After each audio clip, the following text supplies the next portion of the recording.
मित्रांनो, आपल्या सगळ्यांना माहिती आहे, मागच्या 2 दिवसापासून सावित्रीबाई फुले पुणे विद्यापीठातल्या ज्या मेस आणि कॅन्टीन आहेत, तर त्या मेस आणि कॅन्टीनमध्ये जे इराण आणि अमेरिकेचं जे युद्ध सुरू आहे, त्या युद्धाचा थेट परिणाम आपल्याला होताना दिसतोय। याच्यामध्ये मोदी सरकारनं जी काही भूमिका घ्यायला पाहिजे होती आंतरराष्ट्रीय पातळीवर, ती भूमिका न घेतल्यानं आज सावित्रीबाई फुले पुणे विद्यापीठातील विद्यार्थ्यांना उपाशी मारावं लागतंय।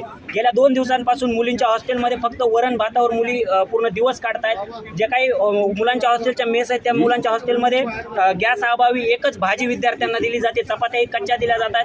चपात्यांच्या त्याचबरोबर भाजीची जी काही चव आहे ती पूर्णपणे न शिजवल्यामुळे ती पूर्णपणे म्हणजे बेचव झालेली आहे। आणि या सगळ्या पार्श्वभूमीवर आज आम्ही स्टुडंट्स फेडरेशन ऑफ इंडिया विद्यार्थ्यांच्या वतीनं आम्ही हे आंदोलन करतोय।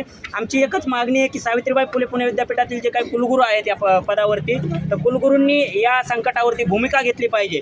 शैक्षणिक संस्थांसाठी विशेष कोट्यातून काही तरतुदी असतील तर त्यासाठी काही गोष्टी हालचाली केल्या पाहिजेत आणि विद्यापीठातलं जे काही संकट आहे LPGचं ते दूर केलं पाहिजे। कारण आपल्या सगळ्यांना माहिती आहे की या विद्यापीठामध्ये महाराष्ट्रातल्याच नव्हे तर देशभरातल्या आणि जगभरातल्या वेगवेगळ्या देशातून विद्यार्थी इथं शिक्षणासाठी येतात आणि सगळ्यांनाच बाहेरच्या हॉटेलचं खायला परवडेल अशी परिस्थिती नसते आणि बाहेरचे हॉटेल देखील बंद पडतात हे आपल्याला माहिती आहे। त्यामुळे विद्यार्थ्यांवर उपाशी मारण्याची वेळ येते आणि ती वेळ येऊ नये म्हणून आम्ही आज विद्यार्थी म्हणून इथं भूमिका घेतोय आणि ही LPG संकट तात्काळ दूर झालं पाहिजे अशा प्रकारची मागणी आम्ही या आंदोलनामधून करतोय।